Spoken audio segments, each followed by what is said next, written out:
Selena from Texas to the World is the new exhibition at the Grammys Museum, showcasing Selena Quintanillas items from her Texas museum for the very first time in California. The special pop-up was curated by her sister, Suzette, who selected key items for this exhibition.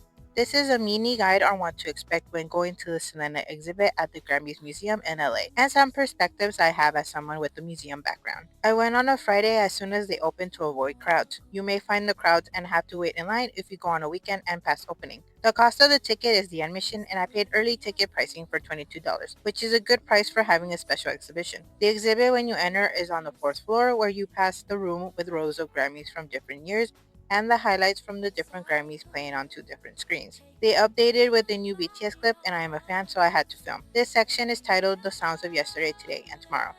Once you pass the entry room, there's another exhibit space with mini booths and sections you can sit and watch videos, look at artifacts, and listen to how Michael Jackson made Thriller, to experiencing the different types of audio systems in cars. My favorite item on this floor is this tablet table, titled Musical Crossroads.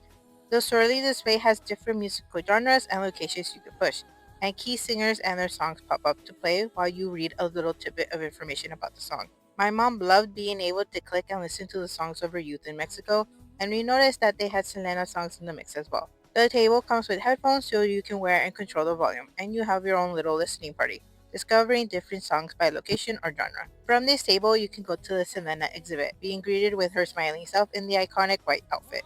You will see two cases of her items, another giant photo with her Grammy dress and awards, leave her a message on the wall, and watch a small video showing behind the scenes and archival footage. As a museum worker myself, and having worked on exhibits and been part of planning and loan intake, I have some insider perspectives for a visitor for this pop-up. From my footage, her pop-up exhibit is small, two cases and a wall for messages. You and future visitors will want to have seen more of her stuff, and I will tell you the idea is not feasible for many reasons, which I will list right now.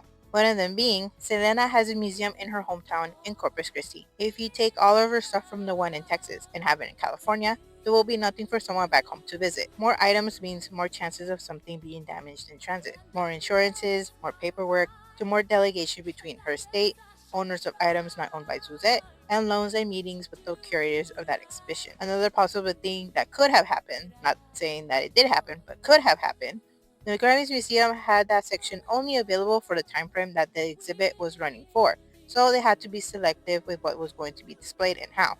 The floor has many other artist items, and there would be no way to take that off if the new additions or other pop-ups were there already before Selena's exhibit was being planned. Scheduling could have been accounted for a smaller exhibit. Some shows, depending on the museum, have gone through at least 3 to 5 years of planning, and they even could have been added in last minute. If something came up, that they could move the exhibit a little earlier in the year, and that the only space available was that space that is there now. Shows tend to rotate due to items being delicate and recommended not to be under light 24/7. Items that are white in color can show signs of discoloration if exposed to light consistently, and have no break in that constant state of being in light. Her Grammy's dress, jacket, to even the guitar with her face painted, have white, and those could discolor over time if left under harsh lighting. However, prep teams have a way of measuring light in order to make sure they are not causing items to be damaged. Some things that I did like are the bilingual labels, which makes it more inclusive for Spanish-speaking visitors, especially for Selena fans who are majority Latino and in older age range. Other areas of the Grammy Museum also have Spanish labels, so it's not just an exclusive pop-up thing. Visitors feel like they have contributed to that exhibit by leaving a note. You draw a connection from a visitor to leave their mark in the exhibit for others to see and experience. Even if Selena has been gone for so many decades, people remember her legacy and impact, and those messages reflect it.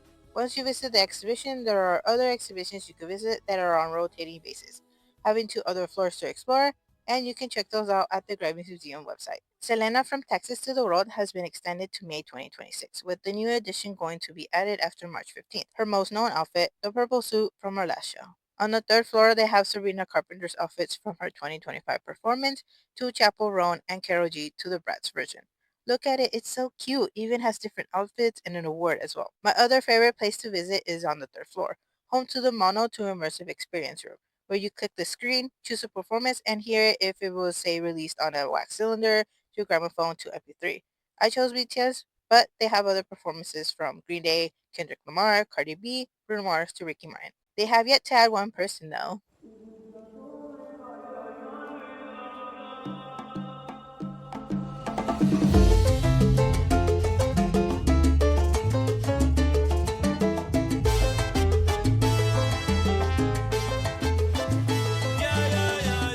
Last year, 2025, it was the year of the Bad Bunny. Benito has his own dedicated wall in the fandom section, right next to the K-pop stands. Does Bad Bunny have a fandom name though? Let's see. Oh, it's Yonaguitos? Yonaguitos?